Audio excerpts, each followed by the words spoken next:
Hello friends, मेरा नाम सुरेश कुमार। आप देख रहे हैं सुरेश टेक यूट्यूब चैनल। आज मैं इस वीडियो में बात करूंगा iQOO न्यू 9 प्रो फ़ोन के बारे में। इंट्रोडक्शन कराऊंगा इस फ़ोन की, कितनी इसमें रैम है, कितनी इसमें रोम है, इसमें डिस्प्ले है, कितनी इसमें बैटरी है।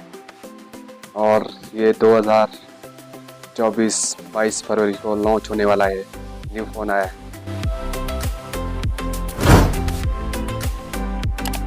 सबसे पहले आती है इसमें डिस्प्ले इसमें जी 6.78 इंच। फिर आती है जी रैम इसमें 12 GB। फिर आती है जी स्टोरेज इसमें जी 256 GB। फिर आता है जी रियर कैमरा इसमें जी 50 MP प्लस 8 MP। फिर आता है जी इसमें फ्रंट कैमरा 16 MP। फिर आती है लास्ट में हमारी बैटरी इसमें जी 4350 mAh बैटरी है। तो अच्छा लगे तो लाइक शेयर कमेंट कीजिए। इस वीडियो में नए हैं तो सब्सक्राइब भी कीजिए।